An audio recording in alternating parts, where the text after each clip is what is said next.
Hello, welcome back to my channel. My name is Kelsey and today we're going to be going over my fall reading plans.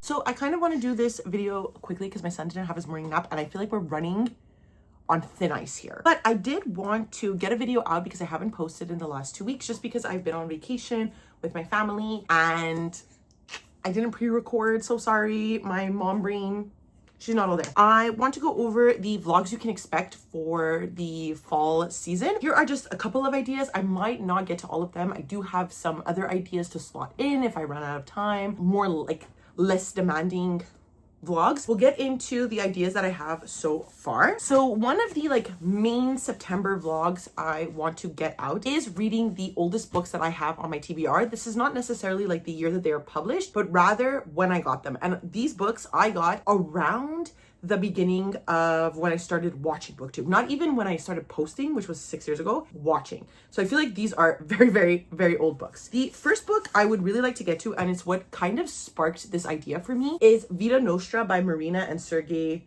Dachenko. Emily over at Books with Emily Fox loves this book. She has been kind of praising it for a couple of years now, and I knew I had it on my TBR, but I couldn't find it because it's like I said, I've owned it for so long. It was still at my mom's house before I even moved out. This needs to get read. From what I understand, it is a girl who gets called to go to a magical school, so it's kind of a dark academia vibe. While vacationing at the beach with her mother, Sasha meets the mysterious Farid Kozhnekov under the most peculiar circumstances. The teenage girl is powerless to refuse when the stranger, an unusual man with an air of sinister, directs her to perform a task with potentially scandalous consequences. He rewards her effort with a strange golden coin. As summer ends, her domineering mentor directs her to move to a remote village and use her gold to enter the Institute of Special Technologies. This sounds like something I'm really going to enjoy, and because Emily Fox has praised it so much, I really do think that I will enjoy it. We tend to like very similar books, so I'm really hoping to enjoy this, and it is what sparked the reads for the next one. I just have some ideas outside of Vita Nostra. These are just another few that I pulled out from that pile. One of them is The 7 or 8 Deaths of Stella Fortuna by Juliet Grames. I remember buying this specifically because I thought that it was the 7.5 Deaths of Evelyn Hardcastle, and I remember thinking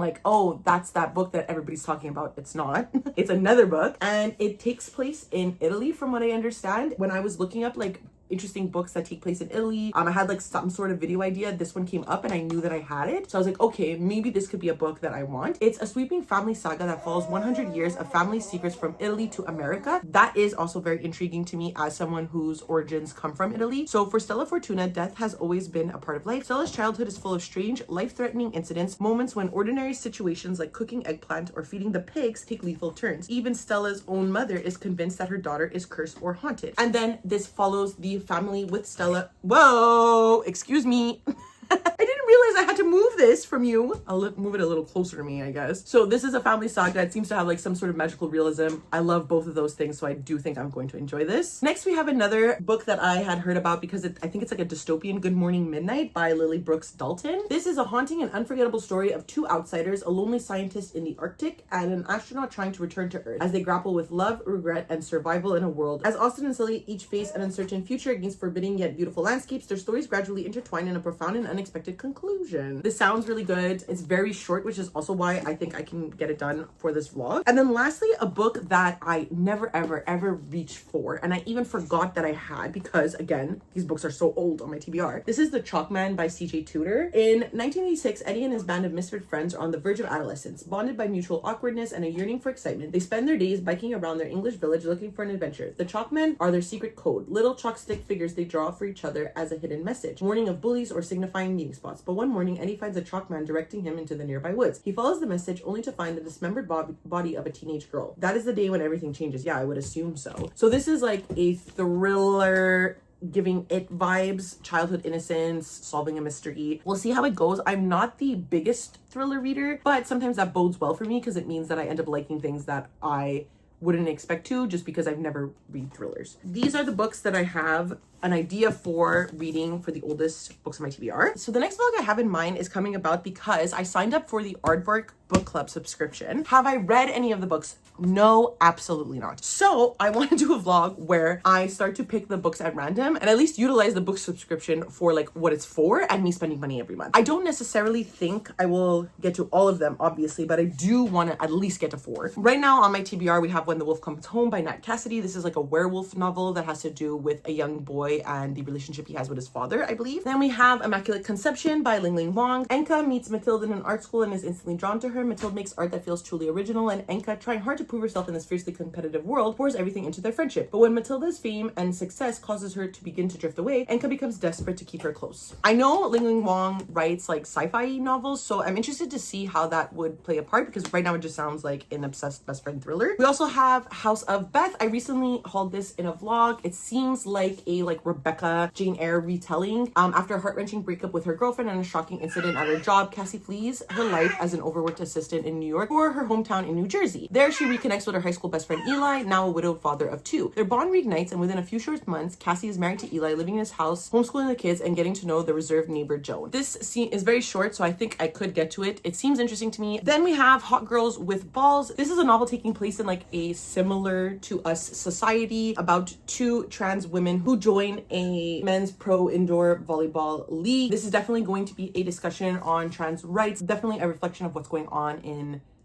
the world. I do think that this could be a really interesting book. Short again, I kind of want to tackle it because it intrigued me purely based on the cover. So I always love when I don't know really anything about books. Then we have Starving Saints by Caitlin Starling, another book that intrigued me just based on the special edition from Aardvark Books. But this is about a castle that's been under siege for months. Food is running low and there has been no signs of rescue. But just as the survivors consider dwindling their number, the castle's stores are replenished. The sick are healed, and the divine figures of the Constant Lady and her saints have arrived. So we have like a religious fantasy horror vibe, which I always love. So I do think this could be really successful for me, and I've been really wanting to read it. And then finally, the last book I just ordered is What Hunger by Catherine Dong. I had heard about this at the beginning of the year because I think it's like a cannibalistic type of vibe, and I've been really intrigued by those books. In the summer before high school, Ronnie Nguyen finds herself too young to work, too old for cartoons. Her days are spent in a small backyard dozing off to trashy magazines on a plastic lawn chair. In stark contrast stands her brother Tommy, the pride and joy of their immigrant parents, a popular honor student destined to be the first in her family to attend college. The thought of Tommy leaving for school fills Ronnie with dread as she contemplates the quiet house she'll be left alone with. So a tragedy strikes, something happens. I think this could be really interesting as well. So those are all of the Aardvark books I have so far that I would be interested in reading. For October, I do want to do a dwindling down my YA TBR episode. I'm very close to getting rid of a lot of the YA on my TBR, and these make up some of the horror or thriller that I still have on that TBR. So the first, I don't know how much of a thriller horror this could be, but it was giving me a bit of like horror vibes. I'm going to see what some reviews say, but this is Neverworld Wake by Marisha Pessl, the last Marisha Pessl I have on my TBR, so I would like to get to it. This is about a bunch of kids who enter this like liminal space, and they're given a task of killing one of their friends, and if they kill one of their friends, they are all able to escape. And that's what's giving me this like horror thriller vibes. I know it is science fiction, but Marisha Pessl has written a very scary book before, Night Film, that I really enjoyed, even though it wasn't necessarily horror. So I do think she dabbles along that line, and I think that this could be really interesting for October. Then I have Horrid by Katrina Leno. Following her father's death, Jane North Robinson and her mom move from sunny California to dreary Maine. All they want is a fresh start, but behind North Manor's doors lurks a history that leaves them feeling more alone and more tortured. So this is definitely like a haunted mansion type of vibe. I do tend to like that in YA, and I think that this could be really interesting to read. Obviously, it's going to dabble with like coming of age, stuff like that. So I think that this could be a really interesting read. After that, we have a Carrie retelling With the Weight of Blood by Tiffany D. Jackson. I really want to read this book because I enjoy Carrie a lot as a story, and it talks about like bullying and what women go through as teenagers. Specifically, this one will have a discussion on race as well, because Madison has always been the target for bullies, but then something happens where it is revealed that she is mixed race and the community is overtly racist towards her. So I'm interested to see this subversion of Carrie, how it tackles what Carrie was trying to tackle with a more intersectional discussion. So I'm very interested in this one as well. And then finally, we have one that I think is like a thrillery type of vibe. We have Foul is Fair by Hannah Kappen. This is a book that I've had on my TBR as well for a really long time, and I know for a fact that I bought this purely based on the cover, because obviously. Jade, Madge, Jenny, and Summer rule their glittering LA circle. Untouchable, they have the kind of power people envy. Every party is theirs and the world is at their feet until the night of Jane's Sweet 16, the night the Golden Boys choose Jade as their next target, the night they pick the wrong girl. Sworn to vengeance, Jade transfers to the school and plots to destroy each boy one by one. This is like, I think, a promising young woman type of vibe. I do think this could be a really interesting discussion. I've always been intrigued by it, so looking forward to that. And those are the books that I have as an idea to read for the Dwindle Down My YA TBR horror thriller edition for October. Going along those lines of like horror books, I do want to do another edition of author taste tests where I read a bunch of books from an author to see how I feel about them. And recently I read Stephen Graham Jones's Mapping the Interior. Really liked it. I really thought it was a very interesting look at grief paired with horror in the death of a father. So I want to tackle the other Stephen Graham Jones books I have on my TBR. The first of which is The Only Good Indians. I bought this several years ago because I was very, very intrigued by Stephen Graham Jones, and this was the book that they had at the bookstore. The Only Good Indians follows 4 American Indian men after a disturbing event from their youth puts them in a desperate struggle for their lives. Tracked by an entity bent on revenge, these childhood friends are helpless as the culture and traditions they left behind catch up to them in a violent, vengeful way.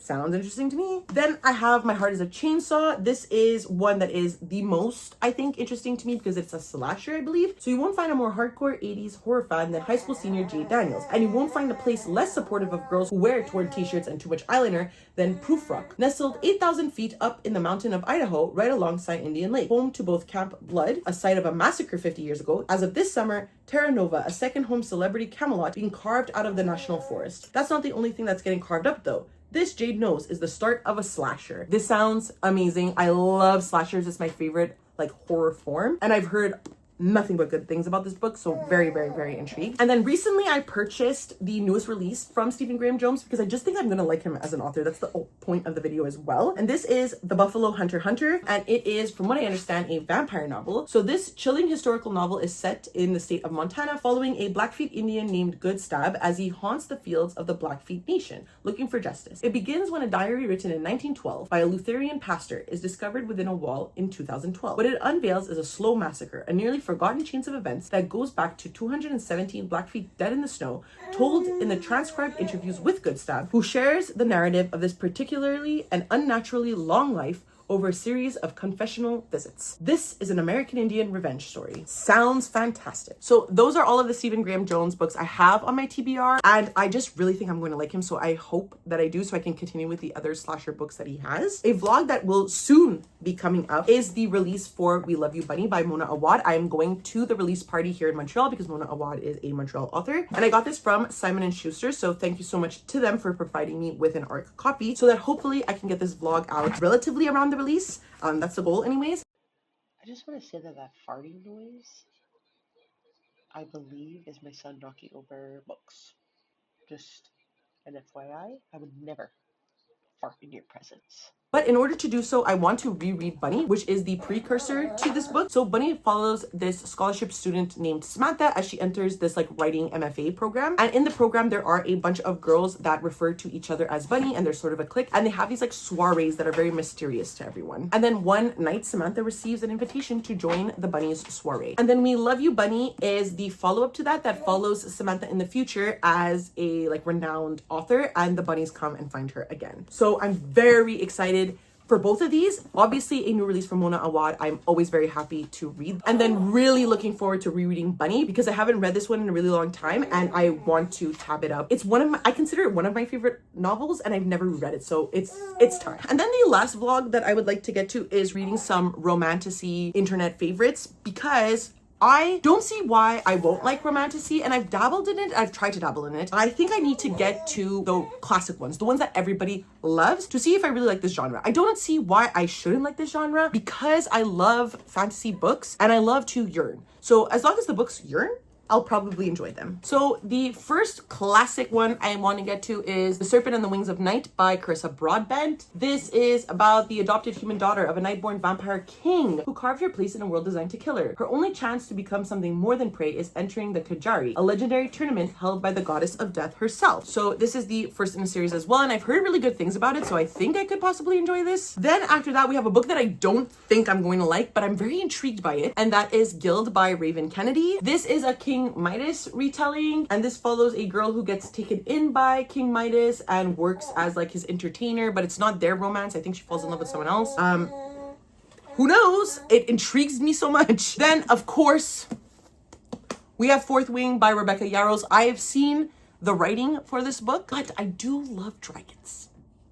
And this is a dragon romance where we have Violet, who's supposed to enter the Scribe Quadrant, is ordered to join the hundreds of candidates striving to become the elite Navarre dragon riders. But when you're smaller than everyone else and your body is brittle, death is only a heartbeat away, because dragons don't bond to fragile humans. So I'm assuming she will bond to them, and the romance will take off from there. We'll see how I feel. Maybe I'll surprise everyone and like this, but I do think a lot of people think I'm not gonna like this, which intrigues me more. And then finally, we have a book that was gifted to me by my friend, and that is Throne of the Fallen by Kerri Maniscalco. I enjoy Kerri Maniscalco. I've read from her before. I think she's a really interesting writer. But what intrigued me the most about this one is that Books and Lala likes this one. And I feel like she's particularly sensitive to a good romance. And I feel like we like the same thing in romance. So I'm hoping that Kayla won't let me down here. The Prince of Envy has never claimed to be a saint, but when a cryptic note arrives signaling the beginning of a deathly game, he knows it will take more than a hint of sin to win and save his fallen demon court. Riddles, hexed objects, anonymous players, nothing will stand in his way, though none of his meticulous plans prepare him for her, the frustrating artist who ignites his sin like no other. Sounds fun. Hope I love it. So I think that's all of the books I'm going to talk to you about today because I am sweating. My son is exactly. The ring light is on, the fan is off. I need to leave. But let me know down below how you felt about any of these books. I would really like to know. I want to prepare myself appropriately. So let me know down below what you thought about them. Did you like them? Did you hate them? Let me know. And if you'd like to follow me on any of my other social medias, I do leave a link down below to my Twitter, Goodreads, and Instagram reluctantly, because as we know, they are all owned by billionaires who want to control us. And unfortunately, we are all in a system of capitalism. And until that is dismantled, we are a part of it. So if you would like to follow me down below. And of course, because it is the end of the video, please do not forget to like, subscribe, and ring the notification bell. It does wonders for my channel, makes me feel really good. And that's it. I never know how to end these things, so I will see you next time. Okay, bye.